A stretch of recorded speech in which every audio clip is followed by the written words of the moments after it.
Okay, while our next speaker comes up, you'll get a reminder this coming up, but after this is our poster preview. If it is your first time at a symposium, internally we call that session Speed Dating with Research. So it'll be an opportunity for our students to come up, give a 90-second overview of their research.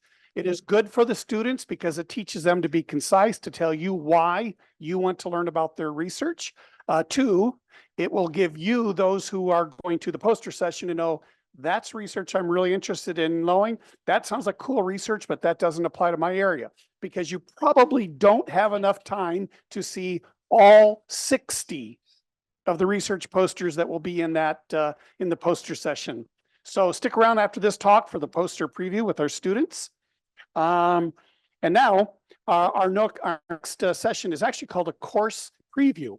And this was won by a team of Purdue researchers, but it is application directly to industry. So we thought this would be a great opportunity for them to talk about the project. So Umit, welcome back. Thank you. Can you hear me from the back? All right, good. So yes, I'm the last person before the amazing poster review from our amazing students. So I'm excited to see them. So what I'm going to be talking about, actually what I'm not going to be talking about, the research. This is actually the product of our research. So I'll be talking about the course that we developed, with the funding from FEMA, Department of Homeland Security, and FEMA funding. And then we developed a course we call the Cybersecurity Awareness and Strategies to Enhance Resilience of Recovery and Response Operations During Disasters. It's a long name because there are a lot of content within this course.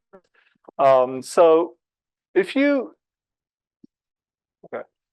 look at the overview, I'll just briefly go over the project overview and some key components, target audience, and a little bit more information about the course, but then I'll take questions because I assume you might be interested in this course, and not only for our industry partners, definitely government partners, and also the students who wants to go to the industry and or government actually works and deal with some of the cybersecurity threats during the disasters. So how many of you remember this? Anyone remember this event? Hurricane Harvey. I mean, it's little, so you may not see that. So there is another one right here. This is Hurricane Katrina. So during the commonality between these two were basically what happened during these disasters. There were lots of cyber attacks to the city infrastructures, to the government infrastructures, even some of the non-governmental organization structures. Basically, the goal was really taking advantage after the disasters, and these agencies are being vulnerable to the some other attacks because their focus is solely on huge events covering immersive area and big communities. And we have actually last year we had a really bad time with the wildfires, and during the wildfires the same thing happened. There was several cyber attacks to the some of the government infrastructures. Some of them actually were just to stop or prevent the recovery and response operations. So the question is really, after all of this, I mean, it could be even like some of the, it doesn't have to be natural disaster. It could be some terrorist attacks. This is some snapshots from the Boston Marathon bombing case. So there were lots of cyber attacks after that too, because law enforcement was pretty busy with handling the current hot case. So commonalities again with these kinds of disasters, man-made or natural disasters, there's always possibility that those criminals, they take advantage of the vulnerabilities and attack to the cyber infrastructures.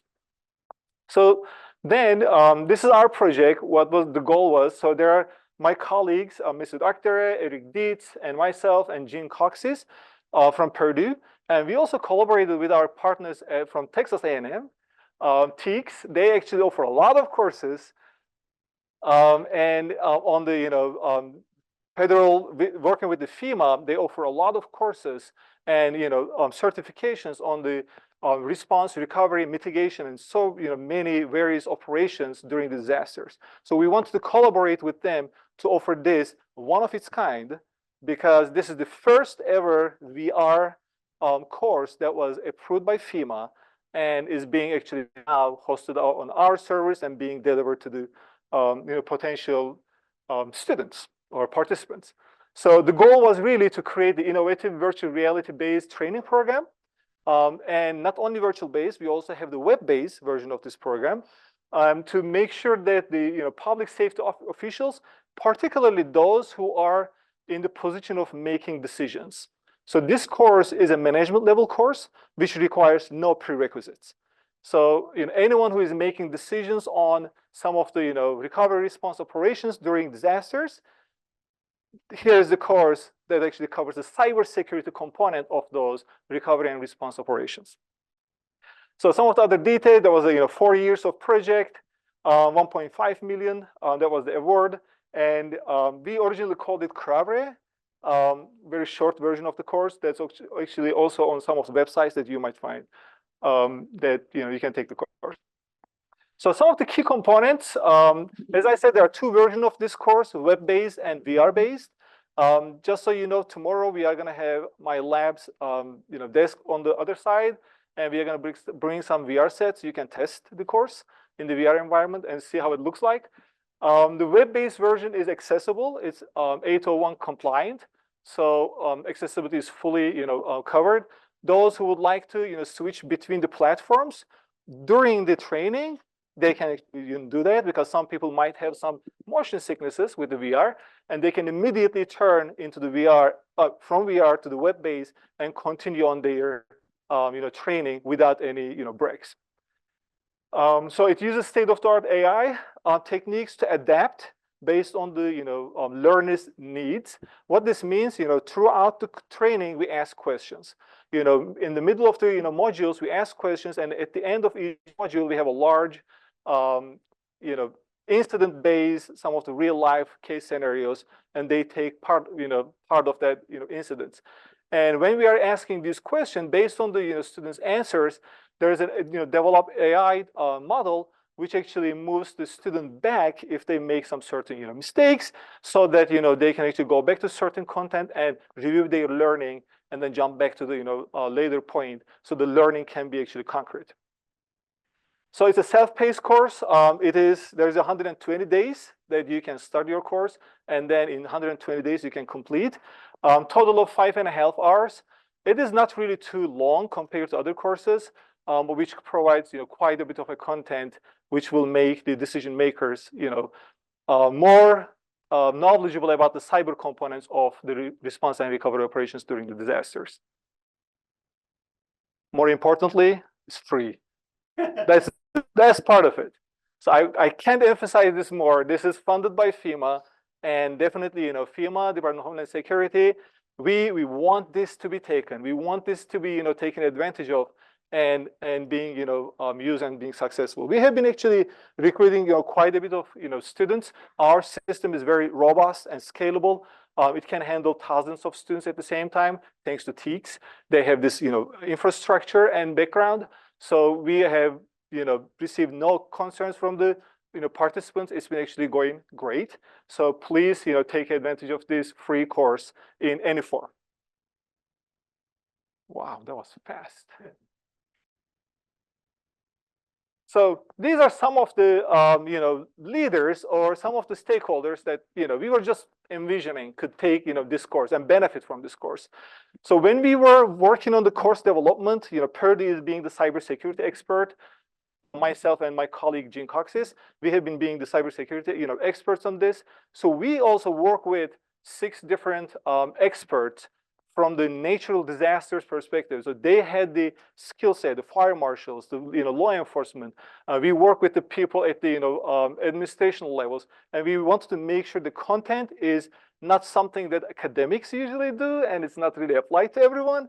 It is actually vetted by people in the field, and they approve the content. Of course, FEMA had 3 subject matter experts. They also vetted the content. They gave us feedback, and based on that feedback, we made the course as great as possible. So these are some of the decision makers who could actually take the course. So there are some objectives here, but I'm going to actually jump over this. I'll just show you just preview of this. Tomorrow you can, so there are some modules on the left, panel, and 5 modules. Those are designed based on, of course, this nice framework. There is a mature community cybersecurity framework. There are so many frameworks. We adapted them into this, course, that you won't be, missing the best practices when it comes to the cybersecurity applying to the, physical disasters. So this is I think the second most important thing you might want to take advantage of. You can take the QR and just jump to the course and, download the brochure. It has more information on it. And this website, you can see the links to just register. Again, free registration. You have 120 days, plenty of time. And at the end of the, course, you can actually get the, certificate. That's all. Any questions? I'll just keep this here. This is more important. Oh, got a question coming. Yes. I would love to take this course. So, Yay! no, just curious though, as part of this course, have you considered modeling disasters with digital twin?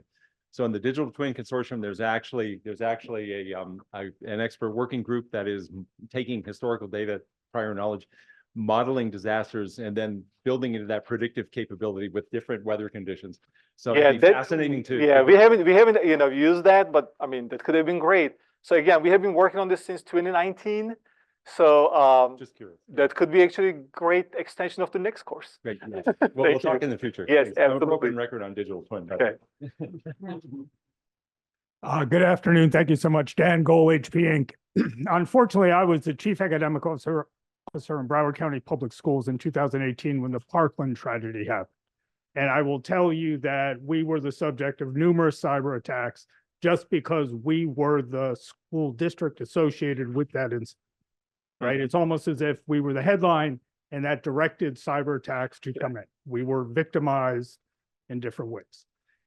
I would propose that you think about making this course's availability known to risk management agencies, reinsurers, and other support mechanisms of public sector entities who could then build an expectation of this basic literacy being throughout the industry. You're clearly starting from the bottom up, but there are regulatory and commercial interests who will enforce a basic expectation of literacy. So any commentary you have? Thank you very much.